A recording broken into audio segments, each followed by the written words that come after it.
बिहार की राजनीति और प्रशासनिक गलियारों में इन दिनों एक नाम सबसे ज्यादा चर्चा में है। पटना के चर्चित ठेकेदार रिंशु रंजन सिन्हा की गिरफ्तारी ने न सिर्फ सरकारी टेंडर व्यवस्था पर सवाल खड़े किए हैं, बल्कि भ्रष्टाचार और अफसर ठेकेदार गठजोड़ को लेकर भी नई बहस छेड़ दी है। विशेष निगरानी इकाई यानी SVU की कार्रवाई के बाद मुख्यमंत्री सम्राट चौधरी का सख्त बयान भी चर्चा का विषय बना है।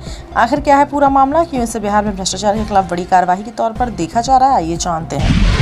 बिहार में सरकारी टेंडरों भ्रष्टाचार को लेकर एक बड़ा मामला सामने आया, जिसमें विशेष निगरानी इकाई यानी SVU ने चर्चित ठेकेदार रिंशु रंजन सिन्हा के खिलाफ कार्यवाही करते हुए उसे गिरफ्तार कर लिया। जांच एजेंसियों का दावा है कि सरकारी विभागों में टेंडर प्रक्रिया को प्रभावित कर करोड़ों रुपए की अवैध कमाई का नेटवर्क तैयार किया गया था। बताया जा रहा है कि रिंशु रंजन सिन्हा ने अपने करियर की शुरुआत एक सामान्य ठेकेदार के रूप में की, लेकिन धीरे धीरे उसका प्रभाव कई महत्वपूर्ण विभागों तक पहुंच गया। जांच एजेंसियों के अनुसार वह सरकारी टेंडरों से जुड़ी अहम जानकारियां पहले ही हासिल कर लेता था। SVU की छापेमारी के दौरान उसके ठिकानों से बड़ी मात्रा में सोना, नकदी और संपत्ति से जुड़े दस्तावेज मिलने की बात कही जा रही है।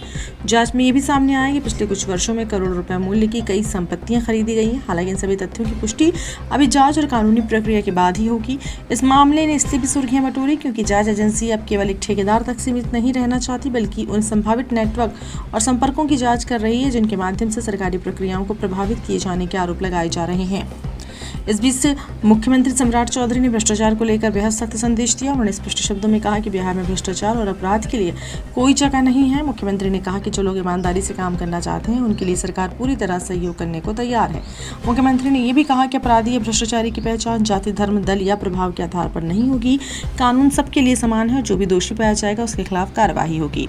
रिंशु रंजन सिन्हा की गिरफ्तारी के बाद कई सवाल भी उठ रहे हैं। क्या ये कार्रवाई केवल एक व्यक्ति तक सीमित रहेगी या पूरे नेटवर्क की जाँच होगी? क्या उन अधिकारियों और अन्य लोगों की भूमिका की भी जांच होगी जिनका नाम जांच के दौरान सामने आ सकता है? राजनीतिक विश्लेषकों का मानना है कि मामला सिर्फ एक गिरफ्तारी का नहीं, बल्कि बिहार की प्रशासनिक व्यवस्था में पारदर्शिता और जवाबदेही की परीक्षा है। यदि जांच निष्पक्ष और व्यापक होती है तो इससे भविष्य में भ्रष्टाचार पर अंकुश लगाने में मदद मिल सकती है। हालांकि ये भी ध्यान रखना जरूरी है कि जांच अभी जारी है और किसी भी व्यक्ति की दोष सिद्धि केवल न्यायालय के निर्णय के बाद ही मानी जाएगी। इसलिए फिलहाल सभी आरोप जांच के दायरे में हैं और अंतिम सच्चाई जांच एजेंसियों तथा न्यायिक प्रक्रिया की पूरी होने के बाद ही सामने आएगी। लेकिन इतना जरूर है कि इस कार्यवाही ने बिहार में भ्रष्टाचार के मुद्दे को एक बार फिर राष्ट्रीय बहस का हिस्सा बना दिया और अब सबकी निगाहें इस बात पर टिकी है कि जांच आगे किस दिशा में बढ़ती है और क्या ये कार्यवाही भ्रष्टाचार के खिलाफ एक बड़े अभियान का रूप लेती है या नहीं।